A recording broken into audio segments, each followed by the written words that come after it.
Me llamo Elena Martín, tengo 33 años y desde hace 8 dejé atrás las calles tranquilas de Salamanca para mudarme a Madrid, convencida de que el amor de mi vida era Andrés y de que nuestro matrimonio sería la promesa cumplida de una vida feliz. Él era atento, encantador y parecía tener todas las respuestas. Me enamoré con una fe ciega, de esas que no piden garantías. Nos instalamos en un piso elegante cerca del Retiro, donde cada rincón hablaba de planes a futuro, de hijos, de estabilidad. Al principio todo era armonía, cenas a la luz de las velas, escapadas espontáneas y palabras dulces que me hacían sentir única. Pero con el paso de los años, la rutina empezó a borrar lo que habíamos sido, y sin darme cuenta, dejé de reconocer al hombre con el que dormía. No sabía entonces que mi historia apenas estaba comenzando, y que el amor, cuando se pudre, puede convertirse en algo mucho más oscuro que el odio. Hace 6 meses, mi padre falleció tras una larga enfermedad que lo fue consumiendo poco a poco, y aunque el dolor me dejó vacía, tuve que tomar decisiones prácticas. Vendimos la vivienda familiar en Salamanca y, por ley, como hija única, heredé 165.000 euros limpios. Recuerdo que firmé los papeles con lágrimas en los ojos, sabiendo que aquel dinero era lo último que quedaba de él. Guardé el monto completo en una cuenta separada a mi nombre, sin imaginar que aquello marcaría un antes y un después en mi vida.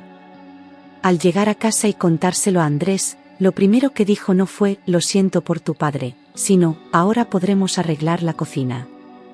Esa frase fue la primera grieta que no quise ver. Andrés siempre repitió que el dinero era de los dos, como si nuestra unión justificara cualquier mezcla, aunque yo sabía perfectamente, porque lo había confirmado con un abogado, que la herencia no era ganancial, era solo mía por derecho.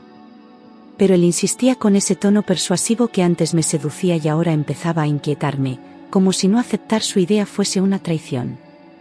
Al principio creí que era una confusión normal, una manera de hablar, pero cada vez que lo mencionaba, su rostro se endurecía. Empezó a hacer planes con mi dinero sin consultarme, reformas, inversiones, hasta un coche nuevo que yo nunca pedí.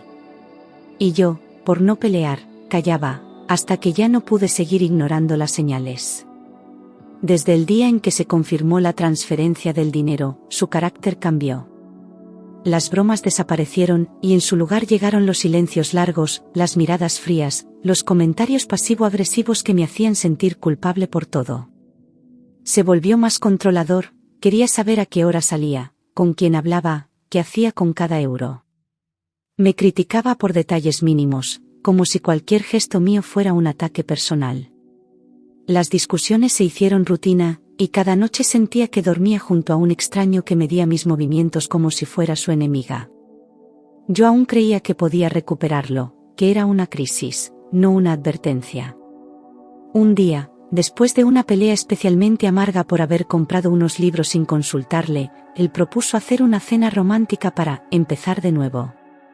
Sugirió un restaurante elegante en la calle Alcalá, donde solíamos ir cuando éramos felices, y me habló con una ternura que no veía en meses. Dudé, claro que dudé, pero había algo en mí que aún quería creer que todo se podía arreglar si los dos poníamos de nuestra parte. Me puse mi vestido favorito, me maquillé como hacía tiempo no lo hacía, y salí con la esperanza de que aquella noche marcara un nuevo comienzo. No sabía que, en realidad, iba a ser el principio de mi huida. Acepté esa cena porque, pese a todo, aún me aferraba al recuerdo de lo que fuimos. Intentaba salvar lo poco que quedaba, como quien intenta tapar una grieta en una presa a punto de romperse. Caminamos hacia el restaurante en silencio, él con su sonrisa medida, yo fingiendo que no notaba la distancia entre nuestras manos. Al llegar, el camarero nos reconoció y nos condujo a una mesa junto a la ventana. Pedimos vino, hablamos del menú, todo con una cordialidad tensa, casi mecánica, como si ambos estuviéramos interpretando una escena escrita por otros. Pero yo ya presentía que algo no encajaba. Desde el primer minuto en la mesa, noté que Andrés estaba inquieto, como si esperara algo o a alguien. No me miraba a los ojos por más de unos segundos, y cada vez que su móvil vibraba, lo revisaba con urgencia, disimulando mal. Yo fingí no darme cuenta, pero el nudo en mi estómago crecía con cada mensaje que él respondía bajo la mesa. Me preguntaba si era el trabajo, como había empezado a sospechar, alguien más. La manera en que apartaba el móvil cuando yo intentaba mirar su pantalla me daba respuestas que aún no me atrevía a aceptar. Y entonces sonó otra vez. Durante los entrantes, su móvil vibró con insistencia y él, con una sonrisa forzada, dijo que era una llamada importante del trabajo, que volvería enseguida. Se levantó sin esperar respuesta y salió apresurado hacia la terraza, llevándose el móvil pegado a la oreja como si le fuera la vida en ello. Me quedé sola, removiendo mi ensalada sin hambre, fingiendo tranquilidad. Observé a mi alrededor, tratando de no mirar la puerta por donde él había salido. Y fue entonces cuando la incomodidad se convirtió en algo mucho más oscuro. Sentí que alguien me observaba intensamente. Giré la cabeza y vi a una señora mayor sentada en la mesa de al lado, con el ceño fruncido y una mirada que iba de Andrés en la terraza hacia mí, como si conectara algo que yo aún no veía. Pensé que quizás me confundía con otra persona o que simplemente le llamaba la atención que estuviera sola, pero su expresión no era de simple curiosidad. Era algo más profundo, más urgente. Bajó la vista cuando notó que la miraba, pero sus ojos no podían esconder lo que su rostro ya había dicho. Había preocupación real, como si supiera algo que yo no sabía. Y entonces empezó a moverse. Al principio, intenté ignorarla, convencida de que era solo una coincidencia, una señora entrometida. Pero ella seguía mirándome, y en sus ojos había una mezcla de miedo y decisión que me puso la piel de gallina. Me sonrió débilmente, como si quisiera tranquilizarme, pero su rostro no dejaba de temblar. Me incliné hacia el plato, incómoda, pero cuando volví a mirarla, ella ya se había levantado, apoyando las manos en el borde de mi mesa. En ese instante, algo cambió en el ambiente, como si el tiempo se detuviera un segundo. Y supe que no estaba imaginando nada. Con movimientos lentos pero decididos, la señora se inclinó hacia mí, con disimulo, deslizó un billete de 20 euros en mi mano cerrada. Sentí un escalofrío inmediato, no por el dinero, sino por la forma en que lo hizo, como quien entrega una llave para escapar. Me miró fijamente y, con una voz apenas audible, susurró: «Salga rápido. Llame a un taxi. No vuelva a su mesa. Váyase por la ventana del baño». Mi cuerpo se paralizó y por un segundo creí que era una broma. Pero en sus ojos había urgencia, y algo en su tono no dejaba lugar a dudas. Mi corazón comenzó a latir con fuerza. Con las manos temblorosas, la señora me dejó el billete en la palma como si fuera un mensaje cifrado, y antes de que pudiera reaccionar, volvió a sentarse fingiendo normalidad. Miré a mi alrededor buscando una cámara oculta, una broma, una explicación lógica, pero todo seguía igual, salvo mi respiración, que ya era agitada. El papel arrugado en mi mano quemaba como si llevara una advertencia. Quise devolverlo, pedirle que explicara qué pasaba, pero su mirada me lo impidió. Había algo tan serio en sus ojos que me paralizó. Susurró de nuevo, sin moverse mucho: «Salga rápido. Llame a un taxi. No vuelva a su mesa. Váyase por la ventana del baño». Las palabras entraron como un cuchillo, lentas pero certeras, mientras mi cerebro intentaba encontrar sentido a lo que estaba escuchando.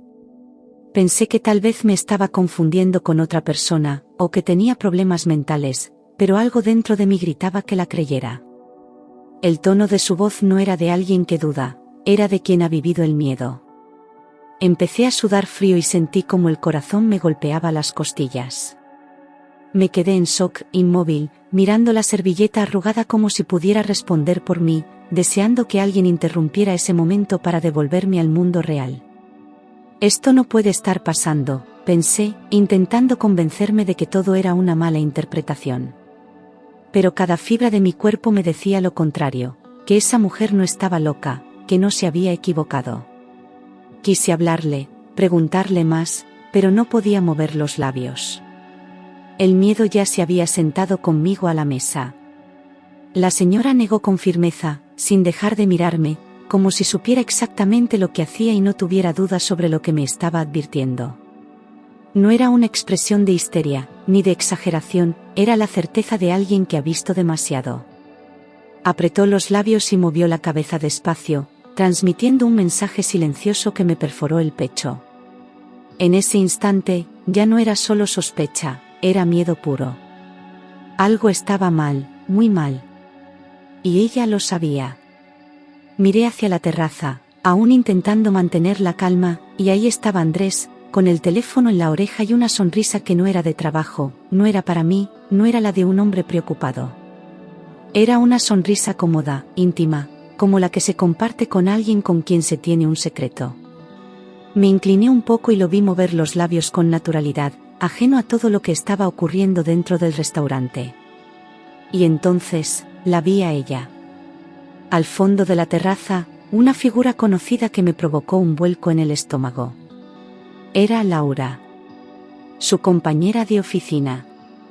La misma a la que nunca tragué del todo, la que se reía demasiado alto en sus reuniones, la que siempre tenía alguna excusa para enviarle mensajes fuera del horario laboral.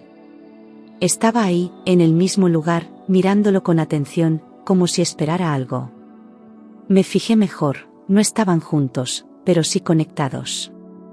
Sus ojos iban de él al interior del local, y en un segundo su mirada se cruzó con la mía. Sonrió. No fue una sonrisa amable. La señora, con una rapidez sorprendente para su edad, apretó mi mano de nuevo, como si sintiera que yo iba a quedarme paralizada. Hágame caso. No, espere. Váyase, dijo con firmeza. Su voz ya no era un susurro, sino una orden disfrazada de súplica. Yo sentí un impulso de levantarme y huir, pero también la duda de si no estaba exagerando, si todo era una mala interpretación. Sin embargo, el temblor en sus dedos, la gravedad en su mirada, no dejaban espacio para el error. Era ahora o nunca. Algo en su mirada me heló el cuerpo, como si me enseñara un futuro que yo no quería ver, uno que podía acabar mal si no actuaba ya. Me levanté despacio, controlando cada movimiento, fingiendo serenidad mientras tomaba mi bolso con naturalidad. Andrés seguía en la terraza, de espaldas. Laura no. Ella me observaba, y su expresión cambió sutilmente al verme de pie. Caminé hacia el pasillo, como si fuera al baño, como si nada pasara. Pero dentro de mí, el miedo ya era una corriente desbordada. Al cerrar la puerta del baño, mis manos sudaban tanto que apenas pude girar el pestillo. Escuché voces afuera, risas de clientes, ruido de copas, y luego, pasos. Acelerados. Inseguros. Como si alguien hubiera notado mi ausencia y se acercara. Me apoyé contra la pared para calmar la respiración, pero no sirvió de nada. Todo mi cuerpo temblaba. Estaba encerrada en un baño de restaurante, sin saber si la amenaza era real, o si acababa de escapar de algo que no alcanzaba a comprender. Subí a un cubículo tan rápido como pude, cerrando el pestillo con un clic que me pareció demasiado ruidoso, y me quedé de pie sobre la tapa del váter para que no vieran mis pies, conteniendo la respiración mientras los pasos se acercaban. El silencio del baño se volvió insoportable, apenas roto por el eco de mi pulso desbocado. Intenté pensar con claridad, pero el miedo me nublaba cualquier razonamiento. Sabía que Andrés se enfadaría al verme desaparecer de la mesa, pero esto no era un simple enfado. Había algo más, algo que no lograba descifrar. Reconocí la voz de Andrés entrando en el baño, tensa y agitada, diciendo, ¿dónde está? Entró aquí, y mis piernas casi flaquean al oírlo tan cerca, con un tono que jamás le había escuchado usar conmigo. No era preocupación, era urgencia, casi desesperación.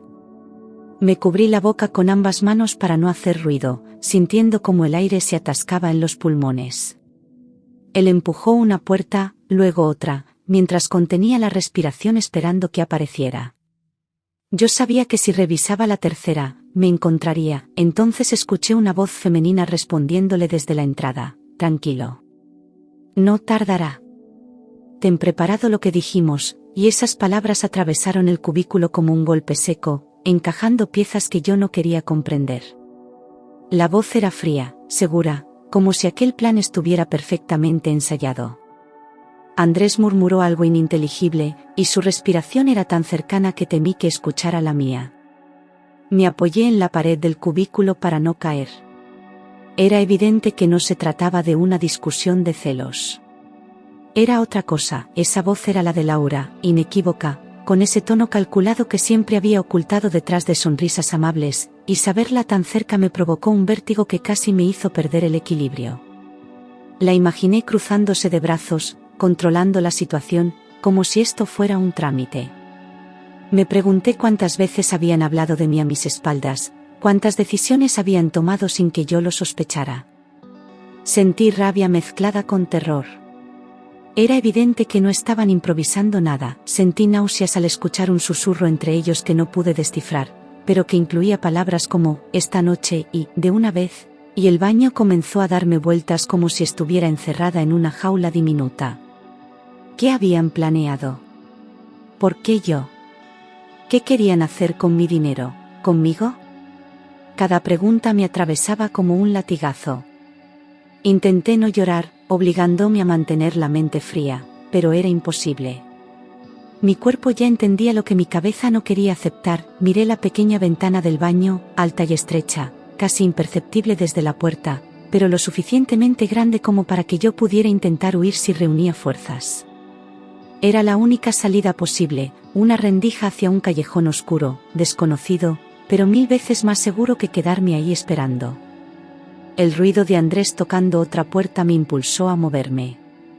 Me quité los zapatos en silencio para no tropezar y medí la distancia con la mirada. Era riesgoso, pero necesario. Saqué fuerzas de un miedo que jamás había sentido, empujé la ventana con ambas manos y la abrí con un chirrido agudo que me pareció un grito en medio del silencio, temiendo que ellos lo hubieran escuchado. Me subí apoyándome en el borde áspero, sintiendo el metal frío cortarme la piel del brazo. El callejón estaba oscuro, pero no había nadie. Me dio igual. Necesitaba salir, respirar, desaparecer.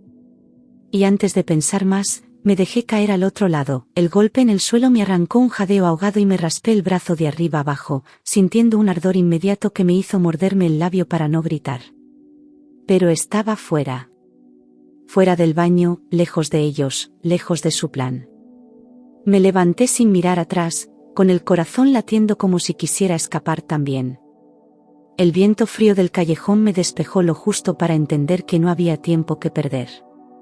Tenía que alejarme de allí antes de que comprendieran que había escapado. Levanté la mano al llegar a la esquina, temblando de arriba abajo, y conseguí parar un taxi que frenó bruscamente al verme casi en medio de la calle. El conductor me miró con preocupación, pero yo solo pude decir, por favor, arranque, con la voz entrecortada. Me metí en el asiento trasero y cerré la puerta con un golpe, como si alguien pudiera alcanzarme desde atrás. El taxista no hizo preguntas, solo aceleró, y yo sentí un alivio fugaz que se mezclaba con un miedo que no me abandonaba. No sabía a dónde ir. Solo sabía que no podía volver.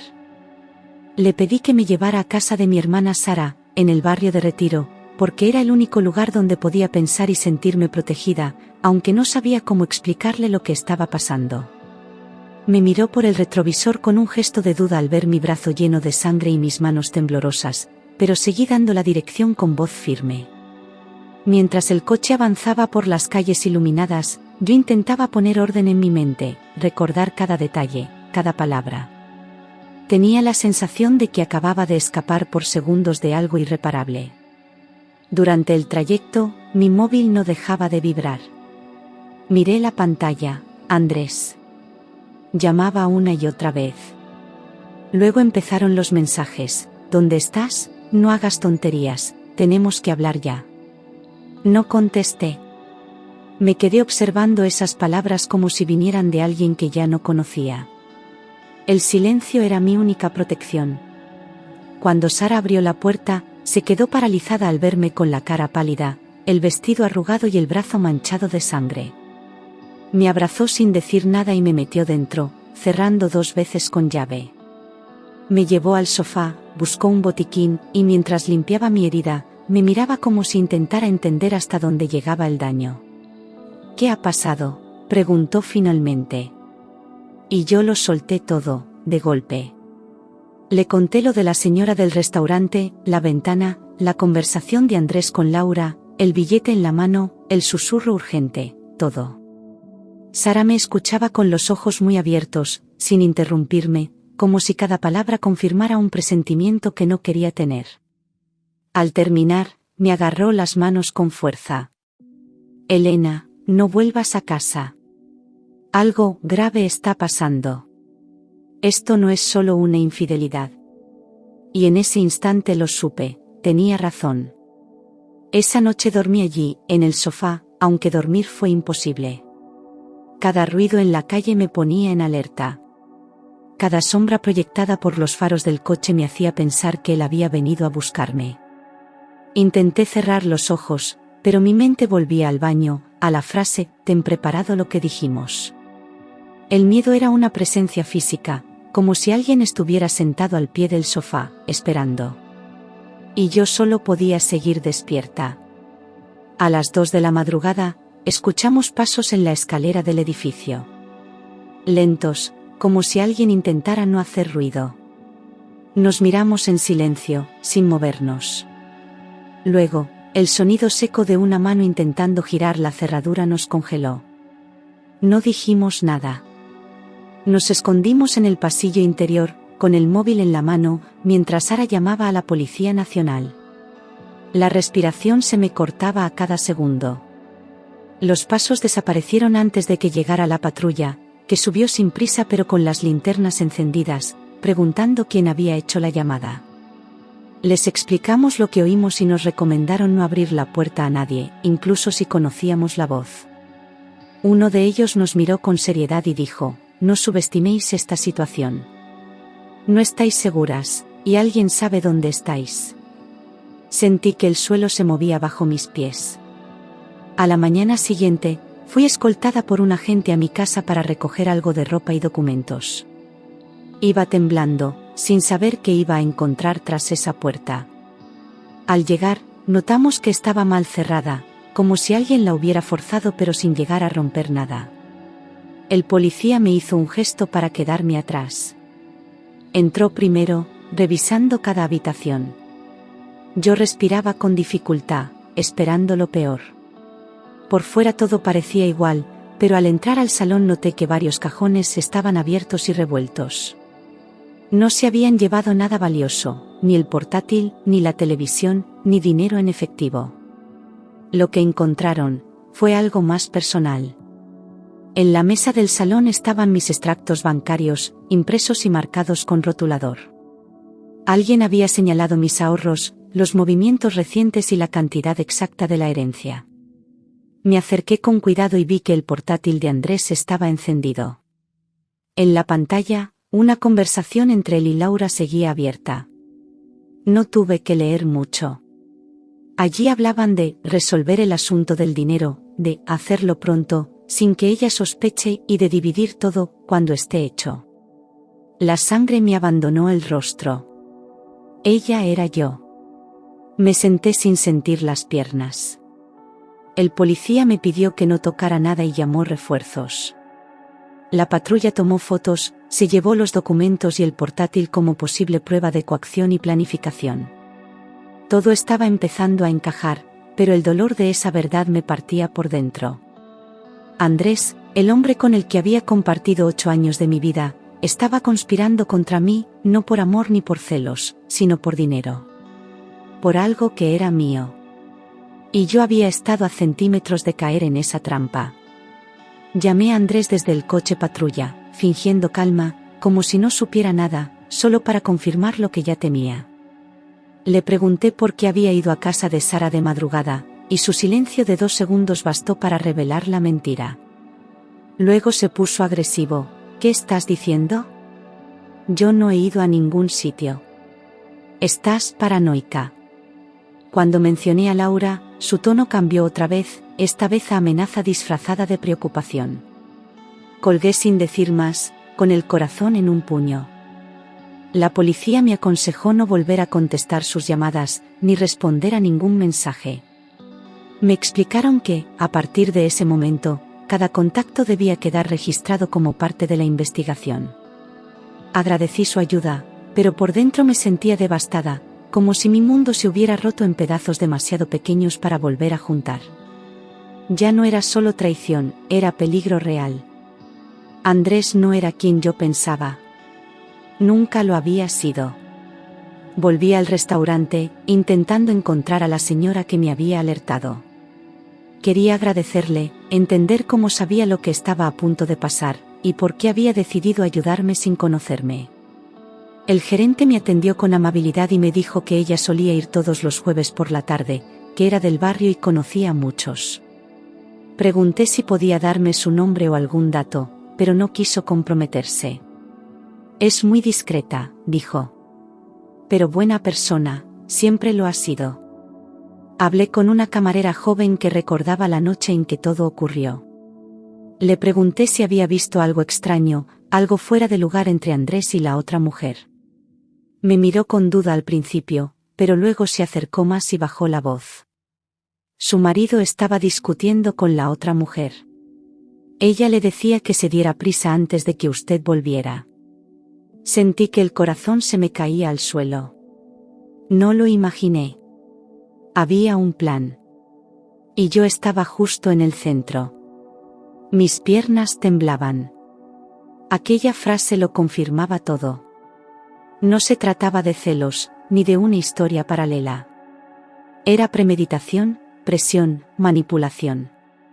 La camarera no sabía más, pero su testimonio encajaba con todo lo que había vivido. Me despedí con gratitud, caminando con la mente nublada. Ahora sabía que la cena había sido una trampa disfrazada de reconciliación. Una escena montada para que yo bajara la guardia. Al día siguiente, recibí una llamada de un número privado. Dudé en contestar, pero algo me empujó a hacerlo. Era ella, la señora del restaurante. Su voz era pausada, pero firme, y no necesitó presentarse. Vi a su marido hablando de que usted no duraría mucho. Me recordó algo que viví, y no podía quedarme callada. La garganta se me cerró. Esa frase me acompañaría durante mucho tiempo. No duraría mucho. ¿Qué habrían planeado realmente? Hablamos durante varios minutos. Me dijo que había perdido a alguien cercano por confiar en la persona equivocada. Tenía el mismo brillo en los ojos que su marido, me dijo. Me confesó que al ver la forma en que él la miraba desde la terraza, y la frialdad con que hablaba con la otra mujer, supo que algo no estaba bien. No me perdonaría si no hacía nada, concluyó. Yo apenas podía hablar. Esa desconocida me había salvado la vida. Fui directamente a la comisaría para informar de todo. Entregué los mensajes, conté la llamada, mencioné la testigo anónima y pedí que tomaran su declaración si lograban localizarla. La policía escuchó todo con atención, y me aseguraron que abrirían una investigación formal contra Andrés y Laura. Coacción, acceso indebido a mis datos bancarios y posible planificación de agresión. Las palabras daban miedo. Pero era peor el silencio de antes. Andrés fue citado a declarar. En su primera versión, negó todo, pero cayó en contradicciones al ser confrontado con los movimientos de su portátil y las marcas en los extractos. Dijo que quería ayudarme a organizar mis cuentas y que todo había sido un malentendido entre parejas. Los agentes no creyeron una palabra. Sabían que había más, y yo también. Aquel hombre que yo amaba ya no existía. O quizás nunca había existido. Laura también fue citada. Intentó desvincularse de todo, negando incluso su presencia aquella noche en el restaurante. Pero las cámaras del local y los mensajes guardados en el ordenador la dejaron sin salida. En las conversaciones aparecían frases como «ya está lista para caer» y «después de esto, desaparecemos». Cuando la enfrentaron con las pruebas, se quedó en silencio. Por primera vez, mostró miedo. Yo solo quería justicia. Me concedieron una medida cautelar que prohibía a Andrés acercarse a mí o contactarme por ningún medio. Cuando recibí la notificación oficial, sentí por primera vez en semanas una pequeña chispa de alivio, como si el Estado me dijera, no estás sola. Aún así, el miedo no desapareció. Sabía que una orden no cambia de repente el corazón de alguien que ha cruzado esa línea. Pero era un escudo. Uno frágil, sí, pero necesario. Me mudé temporalmente con Sara mientras el proceso seguía su curso. Transformamos su salón en mi refugio, con un colchón en el suelo y las ventanas siempre cerradas. Ella cambió turnos en el trabajo para no dejarme sola, y aunque intentaba mostrarse fuerte, sus ojos siempre estaban atentos a cada sonido del edificio. Vivíamos en alerta constante, como si en cualquier momento el pasado pudiera derribar la puerta. La calma se convirtió en un lujo lejano. Hoy sigo asustada, con pesadillas que me despiertan empapada en sudor y escenas que no se borran ni cerrando los ojos. Pero estoy viva. Estoy aquí. Y sé que esa señora, esa desconocida con un billete en la mano y un susurro en la garganta, me salvó de algo que no quiero imaginar cómo habría terminado. Nunca supe su nombre, pero siempre recordaré su voz. Su advertencia fue la línea entre seguir respirando o desaparecer.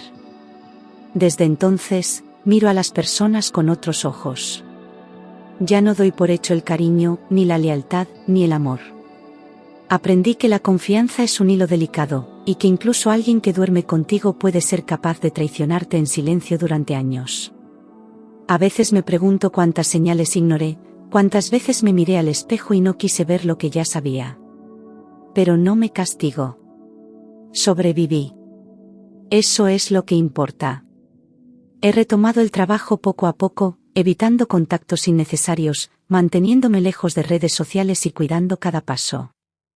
La empresa donde trabajaba Andrés abrió una investigación interna, y según supe por terceros, Laura fue despedida.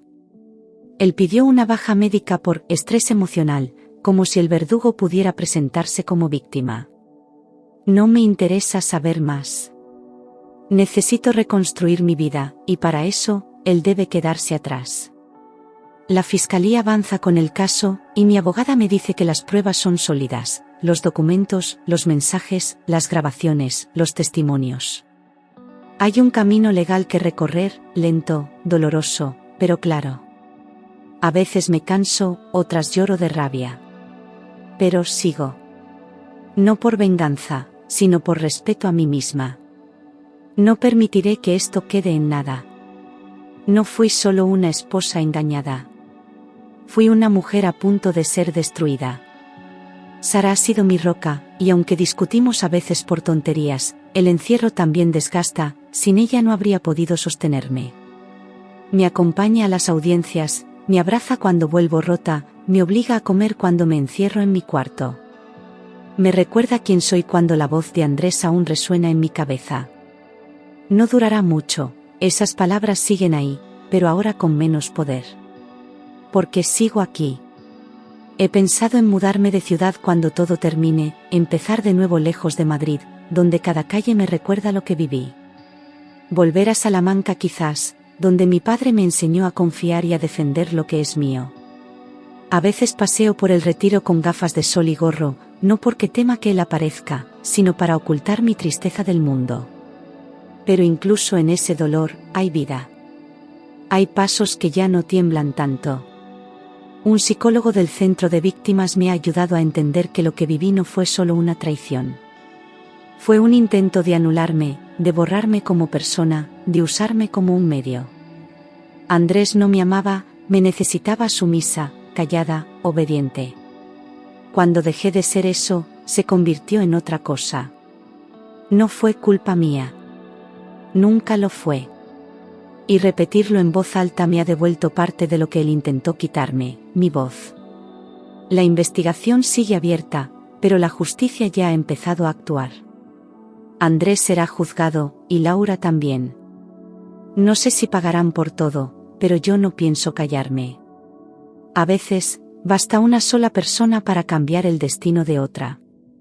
En mi caso, fue una mujer desconocida, en una mesa de restaurante, que vio lo que yo no podía ver. Me tendió la mano, y gracias a ella, hoy estoy viva para contar mi historia. El juicio está programado para dentro de 3 meses. Me han dicho que probablemente no se sienten culpables, que intentarán reducir las penas, victimizarse, manipular como siempre. Pero esta vez no podrán. Esta vez hay pruebas, testigos, y sobre todo, Una mujer que ya no tiene miedo de hablar. Una mujer que aprendió a ponerse de pie aunque todo se viniera abajo. No espero venganza. Solo quiero cerrar este capítulo con la dignidad que me intentaron arrebatar. Sé que hay otras como yo, que aún viven atrapadas en relaciones donde el amor se ha podrido. Por ellas también hablo. Porque una voz puede salvarte, pero muchas pueden protegernos a todas. Y yo ya no voy a callarme nunca más. He empezado a escribir todo lo que viví, sin adornos, sin suavizar los detalles. Me lo recomendó mi terapeuta, pero también lo hago porque siento que mi historia puede servir a alguien. Cada línea que escribo es una cicatriz que dejo de esconder. No quiero olvidar lo que pasó, porque olvidar sería permitir que vuelva a repetirse. Y yo ya no soy esa mujer que espera, que aguanta, que duda de sí misma. Una tarde, en una librería de barrio, vi a una mujer mayor sentada junto a la ventana, hojeando un periódico. Me acerqué con el corazón en un puño, esperando encontrar a mi salvadora. No era ella. Pero por unos segundos, creí que sí, y eso me bastó para sonreír. Quizás nunca vuelva a verla. O quizás aparezca un día cualquiera, en silencio, como lo hizo aquella noche. Con el mismo coraje. Mi madre solía decir que los milagros no hacen ruido. Y ahora lo entiendo. El mío llegó envuelto en una mirada firme, en un billete arrugado y una advertencia susurrada. No tuvo nombre ni promesas. Solo tuvo verdad. Una verdad que me salvó. Por eso, cada vez que dudo, cierro los ojos y me repito sus palabras. Váyase. No, espere. No vuelva a su mesa. He aprendido que nadie te enseña a defenderte de quien amas. Que lo más difícil no es marcharte, sino aceptar que estuviste en peligro y no lo supiste ver. Pero sobrevivir es también reconocer que eso no te hace débil, te hace humana. Y ahora que me he perdonado, puedo seguir adelante sin cargar con la vergüenza que no era mía. La culpa no era mía. Nunca lo fue. Sara y yo planeamos un viaje para cuando todo termine. Queremos volver a Salamanca, al viejo parque donde papá nos enseñó a montar en bici. Ella dice que será nuestro ritual de cierre, nuestra forma de cerrar el círculo. Yo le creo. Porque ahora los círculos no me dan miedo. Sé cuándo abrir puertas, pero sobre todo, cuándo cerrarlas para siempre. En mi nueva rutina hay silencios sanos, pasos seguros, gente nueva que no pregunta demasiado. Y por primera vez, la soledad no me asusta. Es mía, es libre, es tranquila. No hay voces que me cuestionen ni miradas que me controlen. Solo estoy yo, reconstruyéndome, poco a poco. Y cada pedazo que recupero tiene más fuerza que antes. Quizás no tenga todas las respuestas, pero tengo algo mejor, el instinto de no ignorar las señales. Esa intuición que intentaron silenciar y que ahora respeto como una aliada fiel. Si algo me incomoda, lo digo. Si algo me duele, lo enfrento. No volveré a pedir permiso para existir. Y si algún día el miedo regresa, ya sé lo que tengo que hacer, correr, gritar, pedir ayuda. Vivir. Porque merezco vivir. No sobrevivir a medias. No mendigar cariño. No justificar abusos. Merezco vivir en paz, en verdad, con amor del bueno, del que no se esconde ni controla. Y si algún día vuelvo a amar, será sin miedo, con los ojos abiertos y el corazón entero. Porque esta historia no terminó en el baño de un restaurante. Esta historia, mi historia, empieza ahora. A veces, cuando camino sola por Madrid y el viento me roza la cara, me doy cuenta de que sobrevivir no es solo escapar a tiempo, sino aprender a volver a ocupar el espacio que te arrancaron. Ya no camino encogida, ni pido perdón por existir, ni reviso el móvil con miedo a quien puede llamarme. Camino erguida, con un paso que antes no tenía, uno que sabe que estuvo a punto de desaparecer y aún así se negó a rendirse. Y en ese simple gesto, encuentro una forma nueva de libertad.